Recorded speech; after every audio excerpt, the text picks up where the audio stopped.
Get the front seats to all the highlights on your World of Champions 2018 Dakar Rally. Proudly brought to you by Toyota. Yesterday, eventually after their running repairs in the Bolivian countryside, the Peugeot crews of Peter Hansel and Dupre made it back to the bivouac. The cars needing some attention without the luxury of a full Peugeot service. Well, the brakes aren't great, we can't push too much in terms of power because the cooling system's not fully working, but it got us this far, so theoretically we can carry on. We've known worse.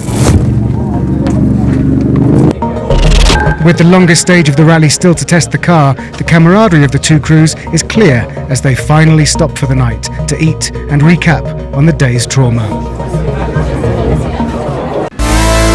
Remember, today's test is the longest stage of the rally and also the second part of a marathon 900 competitive kilometres. Peugeot privateer Khalid Al-Qasimi is in a solid 8th overall, enjoying a better run this year with new co-driver Xavier Penseri. The Chilean Boris Garafalik is contesting his 8th Dakar, and while he doesn't look likely to improve on his best finish of 11th in 2014, his consistency here in Bolivia is impressive. Now it looks like today is the day for Toyotas to hit trouble. Lucio Alvarez stopped in the camel grass, jacking up the car to make repairs. He's a long way from home, dropping out of the top 10 now. With so much attrition on Dakar 2018, there's still hope for a podium for the South African master Giniel de Villiers, plus the higher suspension and four-wheel drive of the Toyota should benefit him. But neither of those things can help him here. He is beached in a ditch. The crew lose nearly 20 minutes before setting off again at pace. Jacob Szczegonski, also known as Cuba, switched from 2 wheels to 4, only 2 Dakars back, and after a commendable 7th overall last year, he's improving again, steering his Mini with the guidance of experienced Belgian co-driver Tom Colsoul. Bernhard ten Brinker, the first Dutchman to get a factory drive with Toyota, is rewarding the Japanese manufacturer's faith in him. Consistently in the top 5 since stage 4, co-driver Michel Perrin is a big part of this success. As a 3-time Dakar winner, the Frenchman's experience is crucial. Such a huge range of conditions on this stage. Rally leader by over an hour and 10 minutes, Carlos Sainz and co-driver Lucas Cruz are experienced enough to know now is not the time to take risks and attack. After a series of early retirements from Dakar in recent years, here he is carefully tiptoeing through the sandy canyons, posting the 5th quickest stage time. Sainz's closest challenger is Qatari Nasser Al-Attiyah. He is clearly pushing today, trying to eat into the Peugeot man's lead. At several points in the stage, he is fastest, and the battle for the stage win is very tight. Nasser needs to watch his back though. Stefan Peter Hansel is in 3rd and only 8 minutes behind. We do a lot of camel grass and it was really hard, not easy, you know. But okay, we are here in the finish. I'm quite happy, and we try to do our best, you know, for next 6 days. Well, it's a little bit of a Bolivian canyon tango here. Despite his overall position of 40th overall and 44 hours back, thanks to his crash in Peru and stopping to transplant his car parts onto Peter Hansel's yesterday, Cyril Dupre is flying today. Maybe he's looking for another stage win to prove a point in the swan song for Peugeot. But what a fight back from Mr. Dakar. Way down the start list, and with some niggling concerns about the integrity of his car, Stefan Peter Hansel has set about blitzing the competitors on this stage. A stage win. Incredible, 500 competitive kilometres, and the top 3 are separated by only 2 minutes. And overall, Carlos Sainz looks comfortable in the lead, but Nasser Al-Attiyah will definitely be feeling Peter Hansel breathing down his neck. Ten Brink back up to 4th. The side-by-side class continues to delight the spectators. 3rd quickest at the moment is Peruvian Juan Carlos Uribe in his Can-Am. Just outside the top 3 is Anibal Aliaga. 2nd quickest on the stage is Patrice Garust, pushing his little Polaris UTV well through the Bolivian countryside. They're in 3rd overall. Brazilian Ronaldo Varela leads the class by 1 hour and 15 minutes with another stage win, a dominant performance, keeping the tradition of Brazilian excellence in this class established last year.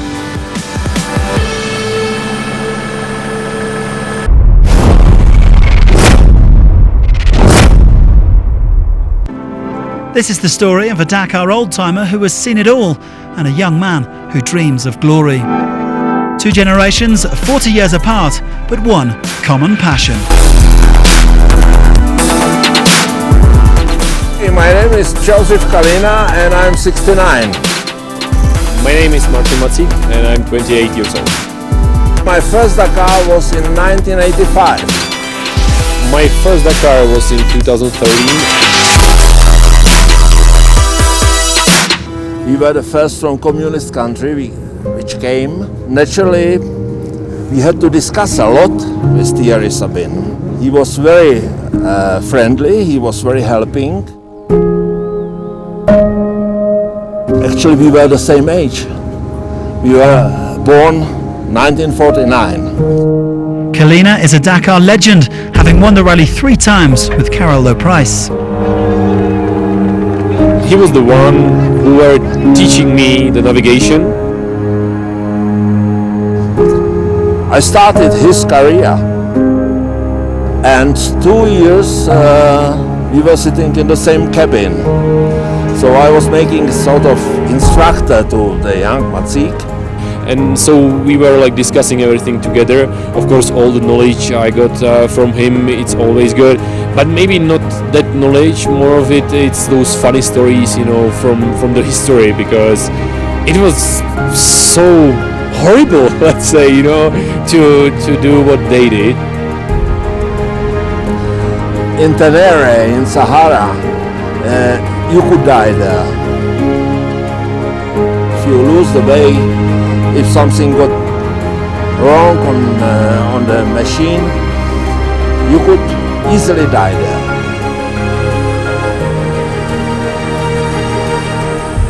I love traveling, I love adventure, I love everything in connection with it. But when I'm on Dakar, I'm a racer.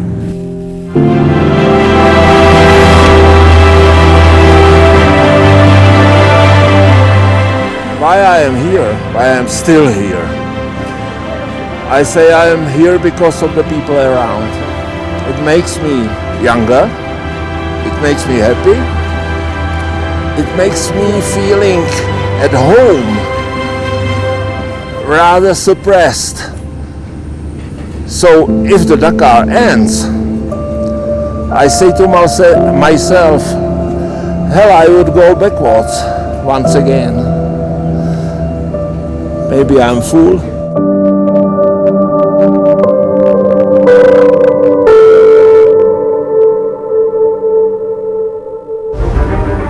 Well, the young apprentice Maciek is on good form in the trucks on Dakar 2018, fully committed in this tricky section. He's in with a shout for the podium. 4th quickest stage time of 4 hours and 16 minutes, only 6 minutes off the fastest time. It is Siare Vyazovic that he must beat for the 3rd podium spot. The Belarusian crew, nice and sideways, is 2 hours behind 2nd place, and on this stage relinquishes 3 minutes of his lead over Maciek. Martin Colomy is almost 8 hours back in 14th overall, but still mixing it at the front of the stages. 4th quickest stage time, pulling his Tatra through the many water splashes. Eduard Nikolaev continues to lead the rally and controlling his 50-minute lead. All of the Kamaz Master Team's pride rest on the shoulders of this crew. Fording a river here, undeterred by the depth and current of the water. Currently the only real challenger to Nikolaev for the rally win, Federico Viagra suffers here in the sandy canyons. Despite this hiccup, the Argentine is consistently in 2nd place overall and 2nd quickest on the stage. When he hits home soil in Argentina from tomorrow, he'll definitely benefit from local support. Viagra was beaten to the scratch time by his Team de Roy Iveco teammate, Dutchman Tom van Genuchten, who, despite this little hesitation in the camel grass, got his first stage win, and that catapults him from 8th overall into the top 5.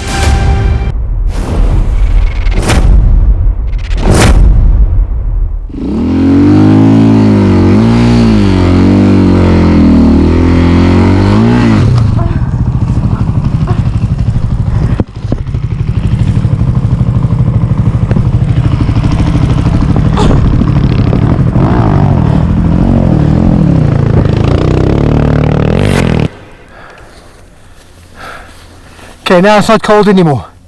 Now it is super hot. We're in this ridiculous high altitude dune field.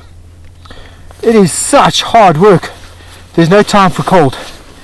Yo.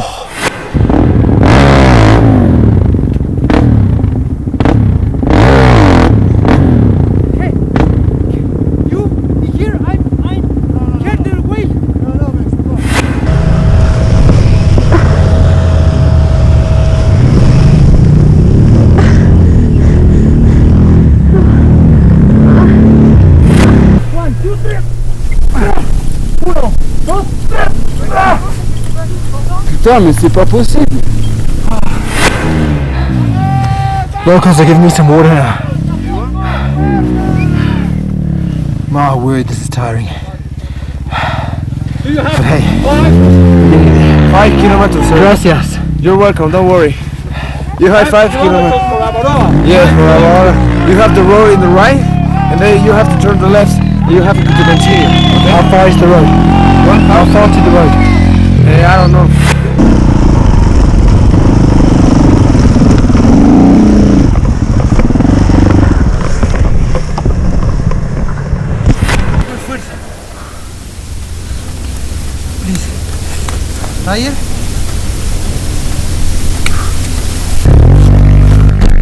The quad exhausted me, and I have no more clutch. What a morning. This is insane. How much longer can this carry on for?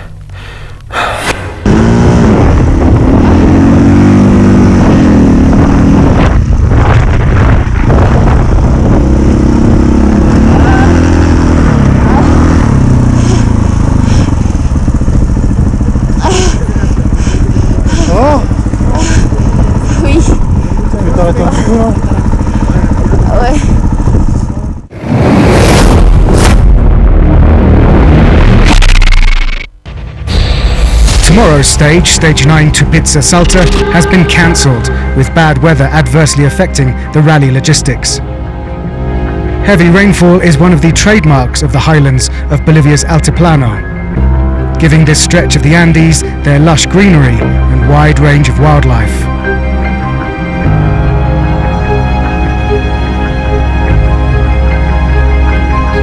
Thanks very much for watching. Join us again as we head further south, crossing the border into Argentina, where both the temperatures and the battles will heat up. This is Dakar 2018.